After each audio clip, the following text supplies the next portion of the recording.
Hey everyone, it's James here from Tin Robot Games, and this is the update on Cities of Venus. I'm clipping together a couple of different videos. As many of you know, I do a lot of lives when I get stuff that arrives in the mail, and sometimes it's a bit of a smorgasbord of different things I'm working on. So, working on several games at once right now, and I thought for this particular video, I'd just carve off the different segments of those videos that pertain specifically to Cities of Venus for this particular update. At the end of this video, I'm actually going to show some clips of the player boards I received from the manufacturer. I got some great images and great video of that after the update that you're going to see coming up. But I think it's important to show you kind of the progress as we go along, and you can see kind of what works, what doesn't, what gets me frustrated, and certainly what the fixes are. And the fixes we're actually going to show at the very end, so stay tuned. Cheers. All right, let's jump into it. So Cities of Venus. Last we had talked, kind of together, we had talked about the molds that we had sent off for both the first player marker as well as the mechs, the dice mechs, and had signed off and sent that off. The next step was to then get an actual production sample back, as well as see how the ink washing will look. So we're going to go through that today. Also, the player boards. People have been following me know that I am just absolutely crazy hyper-focused on getting these boards right. And I got another prototype from the plant that they've done some different thickness in certain areas. I think we've solved the flat board. So I think these boards are flat. Some other tweaks we want to go through, but we're going to go through that. So let's start off with, I think we'll start off with the boards. So the 4-layer boards. I'm going to kind of take you through the progression. So this was the first kind of reviewer samples that we had done that were rushed, and this is last fall. And as you can see, this one's actually not bad. It's kind of been in the box for quite a while, so it's been held flat. But these were a bit warped, but they're really thin. And you'll notice right here, if I can kind of bring up to the camera, this little part here was kind of bubbled out. And then over here, same thing, kind of bubbled out around the holes and stuff because this piece was really, really thin. Cards going in and out is a little bit difficult getting the cards in and out. So we wanted to go thicker on those. When I was at Origins, the plant had Sky Game, who's our manufacturer, met us at Origins, and they brought kind of the next iteration of their attempts to kind of address some of the things that I was concerned about. And they came with this. And this one, much, much thicker. So the warping in the individual locations, solved. Cards sliding in and out, no problem. The card would go in and slide in. And you can see how they would kind of show. These are older prototype cards, so the windows don't line up. But it gives you an idea of how they basically slide in and out, right? They slide in very, very well. But I was still a little bit, I wouldn't say irked, but still said, hey, we can do better. And if you look at this board, it's still kind of curved. It's got this kind of curved warp in it. When it lays on a table, it's definitely more prominent. And that will just get worse over time. Right? As you sit in the box, if there's no weight on both sides, kind of keeping them flat, they will warp. So the plants continue work on it, and they just came back with another iteration. I always get concerned every time I get another version back where it's thicker, because I can feel already this is a heavier board. If I times that by 6, that could add a lot of weight to the game. So I'm going to be cognizant of that. We're not going to come and ask for extra shipping costs or anything like that. Like if there's any changes, we'll eat it. But on my end, it's something that I'm cognizant of, right? I can also see where the clamp marks where they've clamped this down. So I've already talked to the plant about that, saying, hey, let's just make sure that these are, because these are done by hand, these clamp marks aren't going to be on there. But when I look at this board, it is flat, which is exactly what I wanted. And I haven't put a card in these yet. So let's do this live on air. And you never know. Sometimes things, oh, baby, does that ever slide in nice? Look at that. Smooth as butter. A little bit of wiggle room in there to negotiate the card, but not so much that it's an issue. I mean, that is a work of art. Uh-oh. Trouble in paradise. Ah, so close. All right, I'm going to check the rest of the slots. That one works well. I think up here works well. And down here works well. Now here's my comment on this, and it's more of a commentary on manufacturers in general. If it was me and I owned a manufacturing plant and I was only sending 2 samples to my client to look at, to say here's what we can do, we think we've solved it, there is 0 chance that I wouldn't test that first before sending that to the other side of the planet. But here we are. I'm going to do this right now because, again, transparency. It doesn't slide up.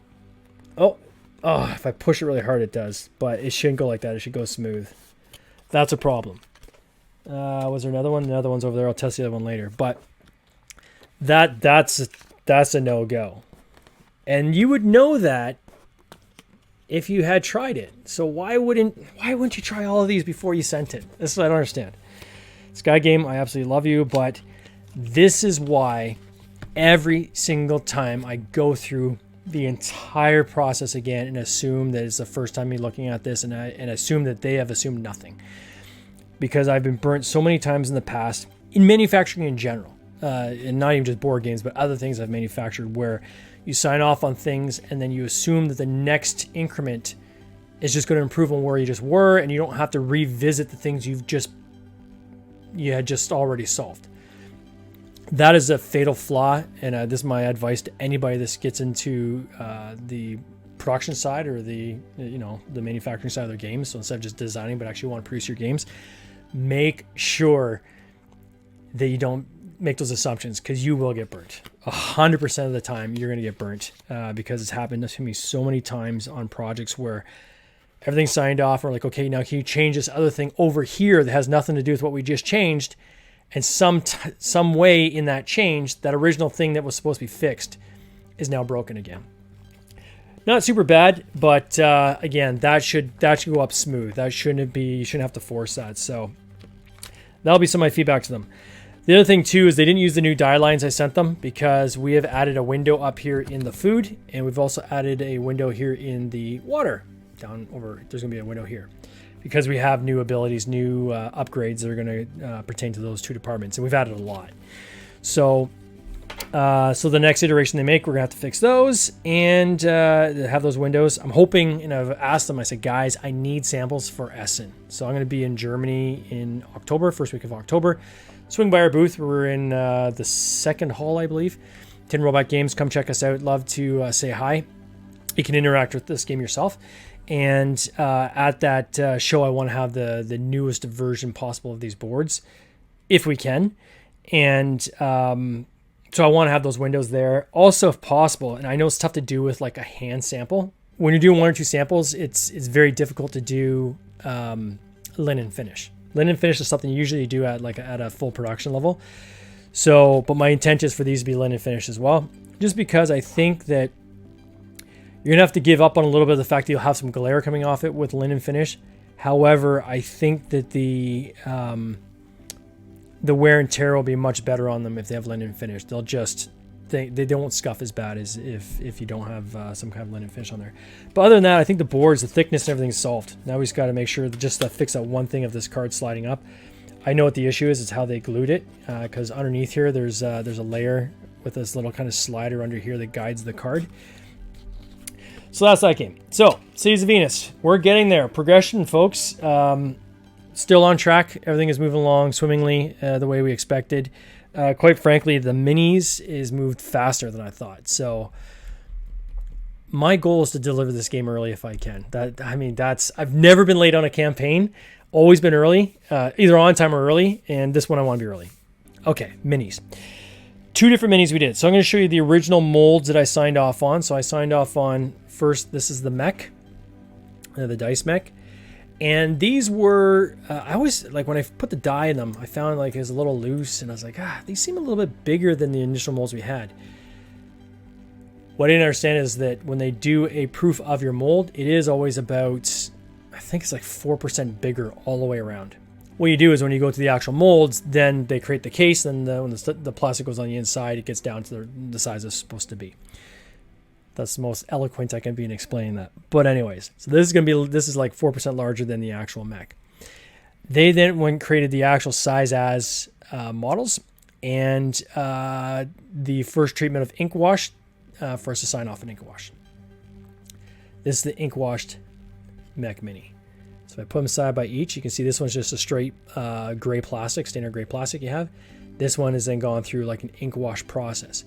What the ink wash does is it's kind of like a rustic kind of treatment that they do to it, where it's literally like it's like a liquid ink that's kind of put on it and then kind of washed off.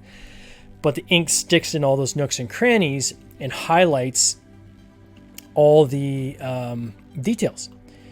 And when you look at these, I mean, the ground is more detailed than this one. It's the exact same model. It's just this one has had that ink wash treatment. So I like it. I like it a lot. I think it's good. I can see on the bottom there's like a little bit of a splash of ink. I don't know if that's because this one was done by hand.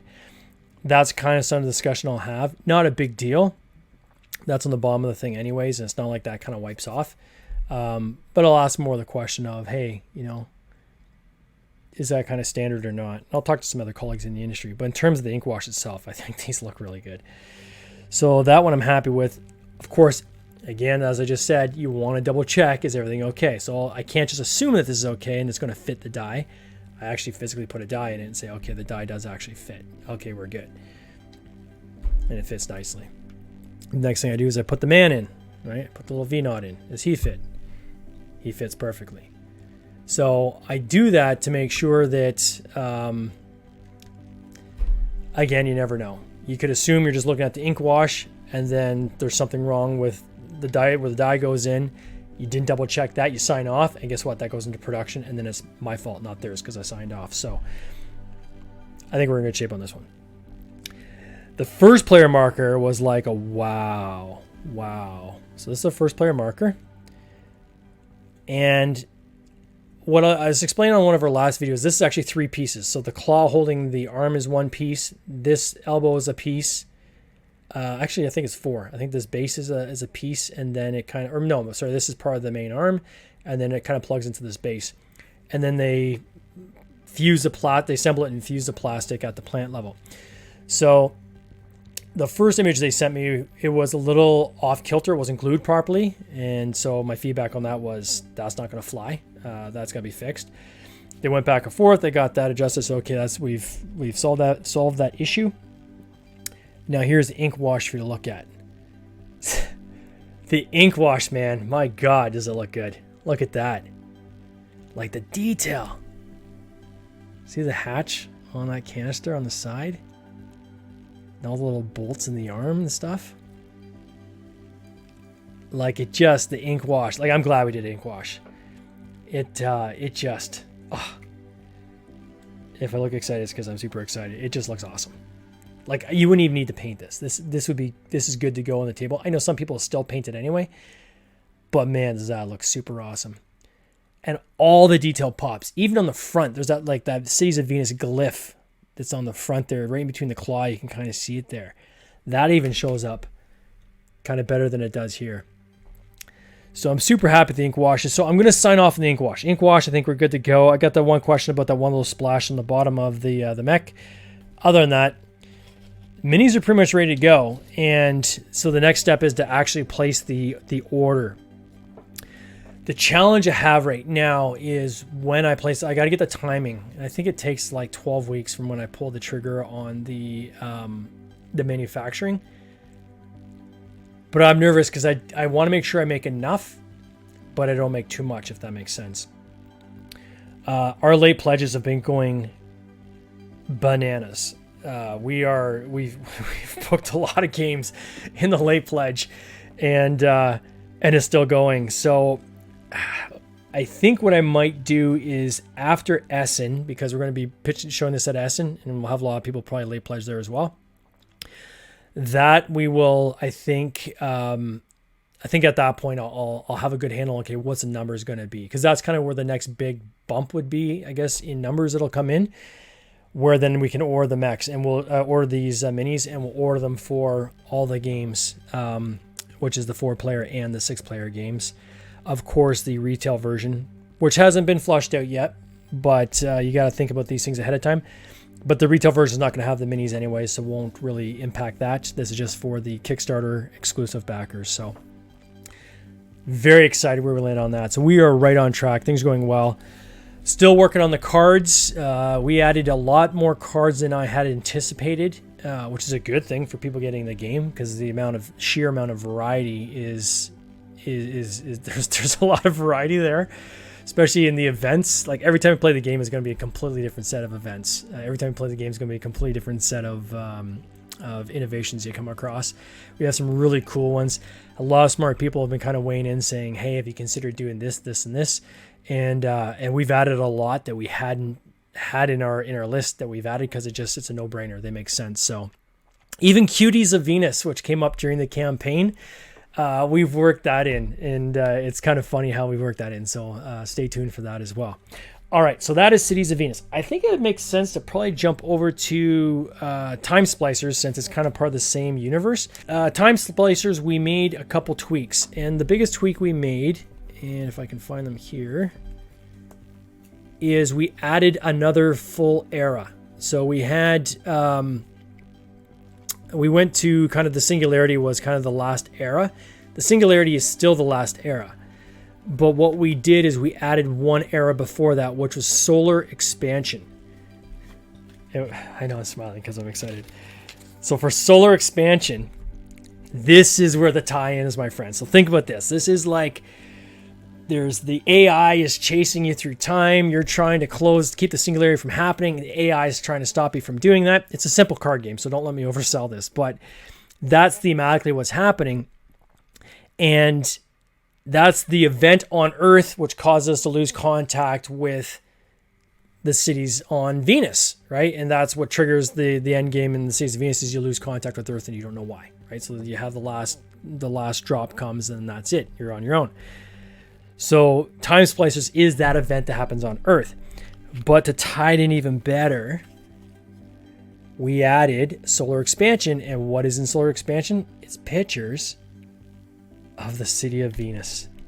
And each one is a little bit different. So this one here, you can see there's a piece of space debris that's blasting like right through the hull of the city.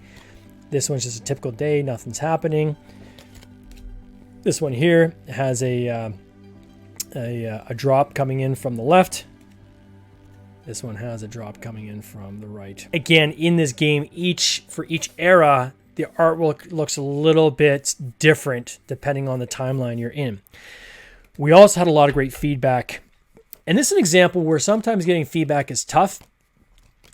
And it's best not to overreact or dismiss it.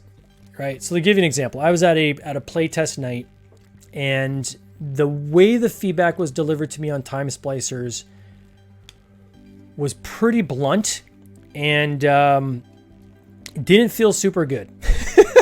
The way it came through.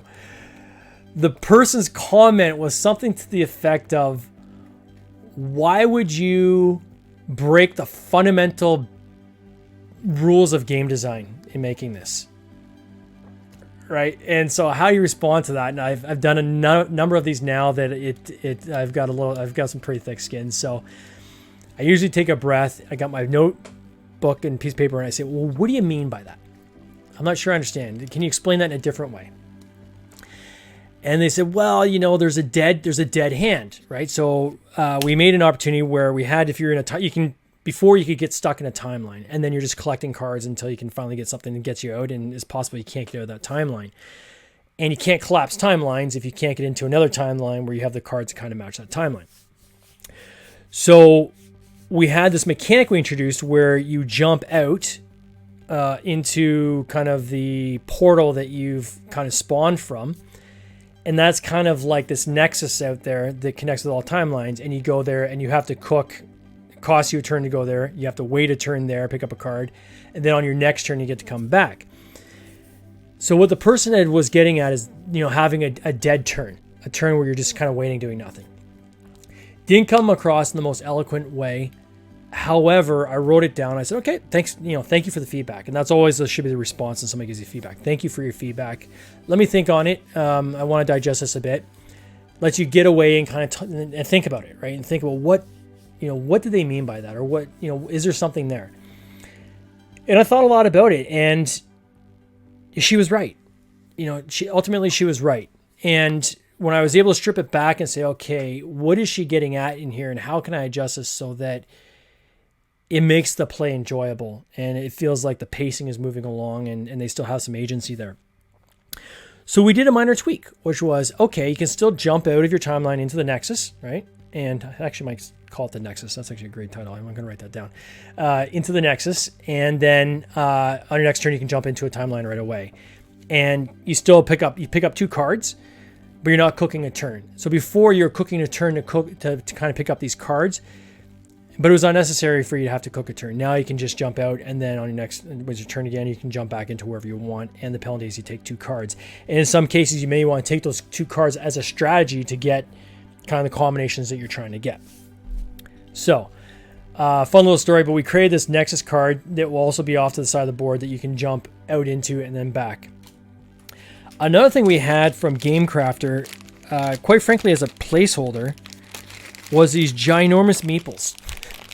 And I had ordered them by accident, and I meant to have smaller meeples, and I didn't look at the size, and I got these giant meeples. But every time I've played with people, I'm like, oh yeah, we're going to, don't worry about the meeples. We're going to replace those with like little Time Splicer kind of astronauts. And the feedback from people is, no, we like the meeples. Keep the meeples. So we might actually keep these. You have these acrylic meeples that are huge to act as your players moving around the board. But they are kind of cool.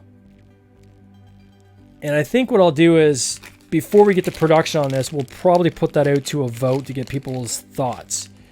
So, and then they have your cubes, which kind of match the acrylic as well. Use these two if you freeze a timeline when you jump out, which keeps an empty timeline from collapsing.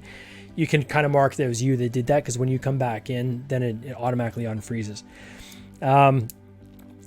It's interesting as a game of, sometimes things happen by accident, but it ends up being something that, wow, that actually was serendipitous, because now it's actually something that we think works well with the game. And that's an example of that. This person's feedback, again, to any game designers out there, do your best just to nod your head and write it down, and do yourself a favor, kind of sleep on it and go back and think about it and try to think about the root of what they're getting to, because there's usually something in there you can use. I'm not saying take everybody's feedback at face value or as gospel, because everybody has an idea and an opinion, and often they're trying to turn a game into something that fits their gameplay style and something they want versus the game you have. But there's usually a nugget of something there you can use either on that game or another one. So that is Time Splicers. I'm very excited about Time Splicers. It is good to go. We're probably going to launch this as part of our small box campaign.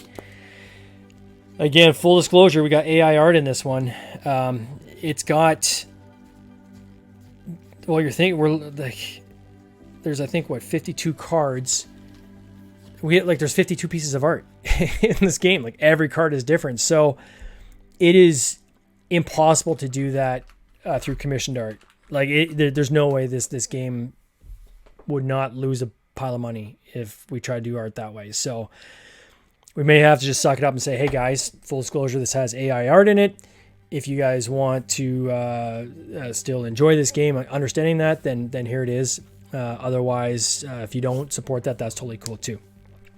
And we'll make that part of probably the small box campaign when we do that. Small box campaign, so far we've got 6 games lined up for that. And potentially 7th, because we've got a colleague that's working on his game, which I think is probably going to be ready in time as well. And it'll fit that small box format as well. So that's kind of like this a la carte campaign we're looking at running, where for one price, you can choose 2 game or 3 games, say, for another price 4, another price 5, or deep savings if you take all 7 games. It's kind of like you pick and choose what you want based on your playstyle. David is asking, how many Venus games do we want to release? Well, Dave, we put out an actual, like a graphic we put out that shows exactly the release schedule for that. So Cities of Venus is the one that just finished. Right, and that one, I think we're going to actually sub-brand that one be on the box as Lost Contact, just so every game actually has, because they're going to be Cities of Venus because of the trademark, and then a sub-name. So that one will be Cities of Venus Lost Contact. That, my hope, is delivering in the summer of 2024, which will be 3 months early, is my hope. Then we have Cities of Venus Survivors, which continues that story, and you're basically on the surface as a mech, one of these guys. And you're trying to find pods that land on the surface, collect them all, get a reascent vehicle, and then try to get back up to the clouds. It's a polyomino dice manipulation game, dice drafting, which is playing very well. The feedback on that game is good. Great, actually, I'd say. Then at some point, either next year or the year after, it depends on when it's ready, we have Architects, so Cities of Venus Architects, which is a roll and write. And that one... The concept behind that, and Stephen Hill is the designer, is you will be acting as an architect, doing kind of the design of the city and the different departments. So there'll be different maps in the same game. So one map and one objective will be, okay, everybody's playing to design the greenhouse. Then another map you're designing the power center. Another map you're designing the V-Night refinery. So I think we'll probably have at least 3, but maybe 6 maps in that. And again, we're still toying around with do we soft launch it as a print and play, or do we and then come follow up with an actual hard copy, or do we launch it as a book, maybe a lay flat book, kind of like I think Sagrada recently did a book where you had different levels, something like that. We're still kind of working at the details and the timing of that. We want to make sure it's just perfect. And again, it's not something we're in a rush. So right now, I could see that coming out probably at the same time as Survivors, as an add-on, or we have it as its own standalone game, maybe in one of the in-between months, or we just do a straight booking through our email list. I'm not really sure exactly how we're going to roll that out. It's all going to depend on the timelines on that. We also have, then we signed on the very talented Kevin Levy, and he's doing Cities of Venus Civil War, which again is pretty far along. That one's been in development for 5 years. We took his game, which was Mars-based, and we reskinned it because it fit our story quite perfectly. You have these warring floating cities competing for limited resources that are left on the planet. And they're actually battling with each other. So that one is not Euro style. That one's very much American style, where you are attacking the other person. Again, with a board. We're going through that stage right now. And I think probably in the upcoming videos we'll actually start teasing out some of the details from that game as well.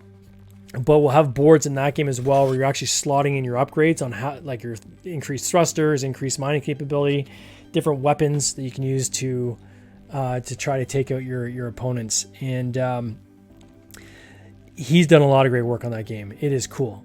We played that at Origins, and he and I had been talking before that, but after I was able to actually see it and play it at Origins, I realized it was a perfect fit for the family. So that comes in.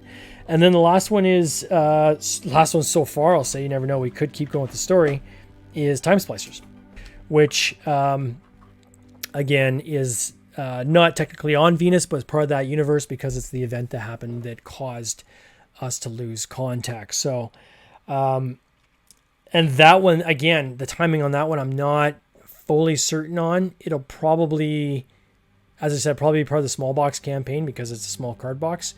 And if we do that, that could be even next year and next summer or next spring.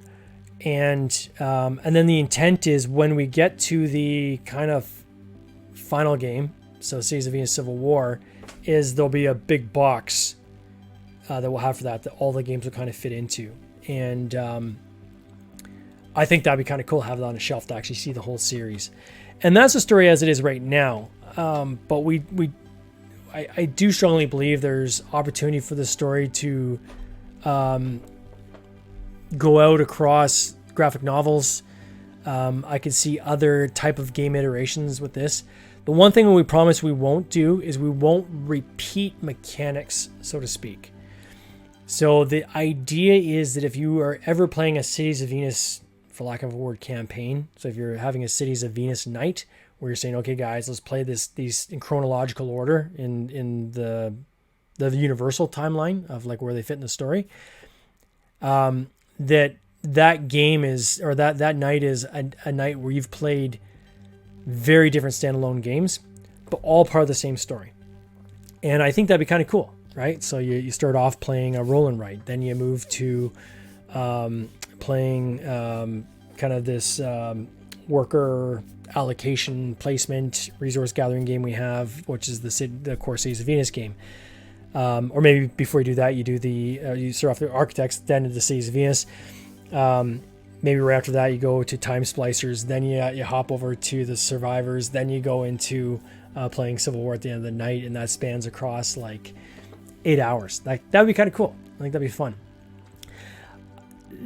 I'm hoping that this becomes something that continues on for several years. At least we've got enough content to last the next 3 to 5. But depends on how excited people get by it. I could see this thing keep expanding out further and further. And that doesn't even include the card packs. So our plans for Cities of Venus is to come with refresher decks where you could take the cards you're using, put them off to the side, and use a refresher deck that fits in the boards and allows you to kind of refresh your objectives and your events and kind of change the story up. So you're still playing the same game, but it has a fresh feel to it. And our intent is to have those available in different waves as the demand is there. So lots of stuff to keep us busy and keep us excited. And I hope people understand how excited I am. I think I kind of put that across in how I talk about this, but it's infectious, because when I see somebody else get excited about the game, it gets me even more excited. And it's like, okay, now how can I tap into that and do something even more to enhance it? So I want to thank everybody for being part of this journey. It's been awesome. I'm going to keep these updates coming. As you know, I am transparent. So I'll, just like tonight, tell you when I've had feedback that wasn't so great. I'll tell you times when I've got a board, and I'll do it live on air, and you can see the look at my face when something's not working. And, I'll talk about how I'm going to deal with that with the manufacturer. It's important to be part of that process with us so that you know that we care, and quality is important to us. So anyway, so the first thing I'm going to go through is something I've been working on the side that I totally didn't expect to have a physical sample to sign off on for like another month. One of the things we wanted to have in time for that show was the add-on that we have in this particular campaign. So just a quick flashback to when we did our campaign. You back to the first 72 hours, you got the first player marker for free. We had so many people that either jumped in on that or had end up ordering it that it just made sense for our backers to include it in the game. Not only would it enhance the game for everybody, because we felt this is something the game really should have had for everybody, just enhance the experience. But we also, in running the math, adding this into the box afterwards as an add-on adds that much height to your box, which then adds more packing material so everything ships properly. It actually increases the cost of the shipping. So by giving this to everybody right from the start and including it in the box, that way it fits in the actual main game box, we can get our shipping down and optimize it. And so that was a plan for that. But we didn't want to leave those who had backed us in the first 72 hours as an incentive out in the cold. So we came up with this other cool thing, which was the presidential wings. So you win the game, you get to wear the wings. We want to have those as a free thing for those who had backed us in the first 72 hours, because they're getting this. I mean, they're benefiting because they're still getting this for free, but they get that in addition as a thank you for the first 72 hours. Still made it available to everyone else to buy if they wanted it as an add-on, so that it's not something that you can't get, because I know people sometimes get upset if there's something that's hyper exclusive in a game, ends up on eBay at a stupid crazy price, and that's not fair to everyone else. So anything we add on, we still want to make available that other people can still get, but they have to purchase it. So these presidential wings we had designed, and I had it kind of like mocked up, like through Photoshop and so forth, to be able to create these wings. And I had been dealing with different pin companies, and I just decided, you know what, we should probably order them now. This might take a little bit longer. We're talking about like zinc alloy. It's a custom piece. By the time they ship them to us in the back and forth and sign off, this is probably going to take a while. So it'd be good to start that now. And so we started it right away. And the intent was that hopefully we would at very least have the initial samples that we sign off on at Essen, that we could show people at Essen to say, hey, this is something you're going to get if you want to get it as an additional add-on. I didn't expect it to happen as fast as it did. It happened laser fast. And if I could remember the name of the company, I would give them a shout out. I think it's A8 or something like that. It's phenomenal. These guys move fast. The communication was impeccable. It was just great. Often I've had issues in the past with, communications with suppliers. This is a supplier I 100% use again. They were fast. They get exactly what I was looking for, and they were able to come back and provide kind of visual mock-ups. Here's our 3-dimensional rendering. Are you cool with that? We're like, yeah, it's good. I said, I need a physical sample. In fact, I need at least 2. So Adam and I can both wear it at Essen.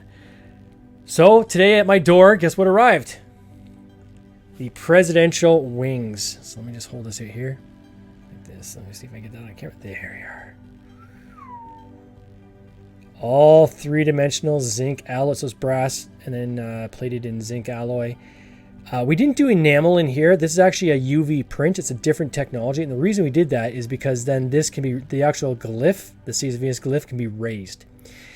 If I did enamel, then that would be smooth. And it comes across a little bit like, if you've ever made stained glass in like an oven, like homemade stained glass, like these little kits, and it kind of looks melted and kind of doesn't always just look sharp and crisp. UV printing allows you to do sharp and crisp. So we decided to go with the UV printing on the black so that glyph stands out. People that know this glyph know that it's basically a representative of our solar system, right? So you've got the sun. If I can hold it, I can never get my angles right. There. The big circle is the sun, and then it shows our the plane of our solar system. You've got Mercury, which is a solid dot. Then you've got a hollow dot, I believe. Sorry, Mercury is hollow. Then you've got Venus, which is solid, to represent that that's where this story is taking place. And then you got Earth, which is hollow again. And then there's the moon around Earth to the side of that. All of those are in this glyph. You can't even see it on camera. That's how detailed this is. But if I get it just right, trust me, it is detailed. Even the moon is there. It's like a pinprick, but it's there. Oh, I am so excited. On the back, we've got the double pins. So there's 2 options. One is we could do kind of like classic kind of bobby pin style, right? Where you click it on and slide it on and click it on. Those kind of are a little more floppy on your shirt, where I wanted to have the double butterfly pins, because these will like really anchor to your shirt and have it kind of like really stay on nice and crisp and sharp, especially if you have thicker clothing, less chance it's going to fall off. We could always also put on the shoulder over here maybe.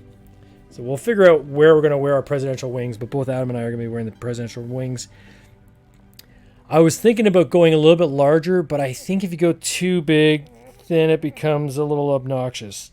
So I want to be big enough that you can see it and you get the glyphs and everything in there, but still elegant. So I couldn't be happier. Okay, so I'm back. Now here are the player board updates that we received. So I'm going to show a couple clips here. The first one is showing you that they fixed the card that slides up into the air section of the player board. So that's fixed. That's fine. You also can see here the cards are now sliding into the food in the air area where there's actually windows that you can see the things show through the windows, where we didn't have windows in these areas before. So boards are flat. We got the windows there. Everything is just looking perfect. And I'm going to get copies of these when I'm at Essen in a few weeks in Germany. And if you're there, come see our booth. We're in the second hall. Love to have you come by and say hi, and you can see the game and we can demo it for you if you want. And then I'm going to be bringing those player boards back, and I'll probably do another video where I'll actually show those boards where I actually have them in my hand. The one thing that I won't be able to confirm until we actually go into production is the linen finish, because you can't really do linen finish with prototypes. It has to be done on a full production run. So rest be assured that is something I am pushing very hard to make sure we have as part of our production. So that's the update, everyone. Thank you so much for following along, and I hope you guys have a great afternoon. Take care. Cheers.